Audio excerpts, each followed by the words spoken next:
if you ever find yourself on a desert island and you only have one movie left, that you can request.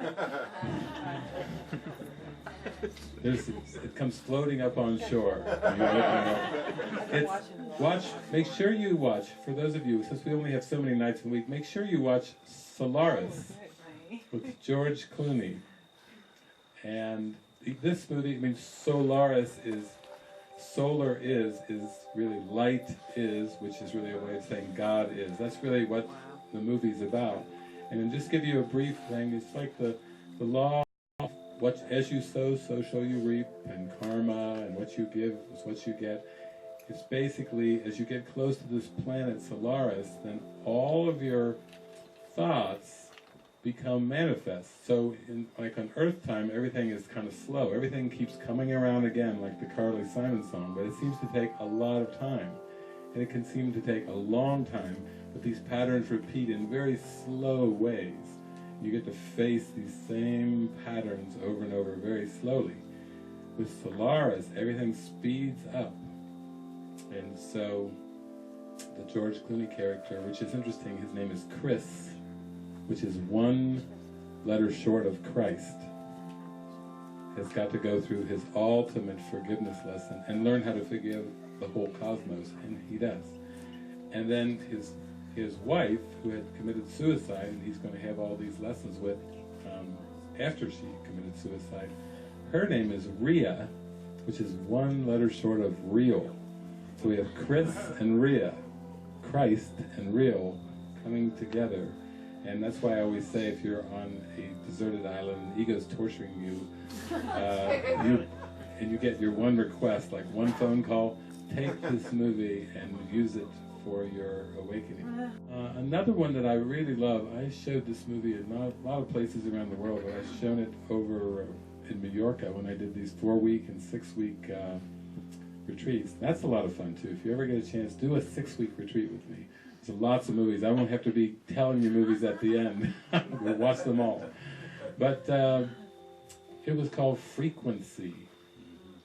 And it's a transcend time love story of a father and son, interestingly, who are different generations that actually come together. It's kind of a murder mystery, and it's got quantum in it. At the end, it goes totally quantum, and it goes booming, blasting through to the happy dream, and they're able, through their determination to communicate, and even though it's transgenerational communication, they literally, all of time and space is rearranged for them, and it transcends death, and it comes really quantum all the way to this beautiful scene at the end of just it's a little baseball scene, but it's just the happy dream with all kinds of slow motion joy and happiness.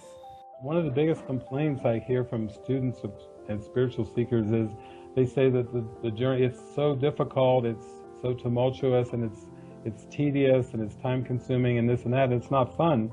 So I say, well, what if you could use movies in a way that would be not entertainment, but would really be insightful, like major insightful. Yeah. So what I did was I took this Movie Watcher's Guide to Enlightenment that the Spirit gave me, I put it online, and then there's an emotional index. So if you're dealing with jealousy or competition or guilt or shame or whatever, you go to the emotional index, and then it points you to the movies that you can go and watch, stream, or download, and it helps pop through your issues. So it's kind of an advanced form of spiritual psychotherapy where we're precisely going in there with what is the emotion? Abandonment? Okay, here's your index of movies to watch to help you release your abandonment. Because we know it works. We get a movie and we feel so much lighter, and we go, what just happened? How do I feel so much better at the end of this movie, And it's spirit working with it. It is becoming more common where people have mystical experiences with me in my movie gatherings. More so than meditation or talks or anything else.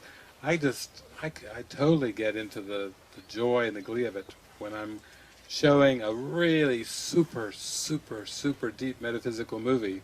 And I'm there just in the glee of it, and the Spirit's ripping through me. I was in Venezuela. A woman came up to me after I showed Eternal Sunshine of the Spotless Mind, and she came up after the movie with tears pouring down her face. She'd been a 14-year course student, but had never had her first mystical experience, and she was crying. And she came up to me afterwards and she says, "Oh, now I know. Oh, my practice will be changed forever." You know, when you haven't had them, it takes a lot of faith and, you know, determination to hang in with the practice. When you do have them, your whole practice gets knocked up a notch or two.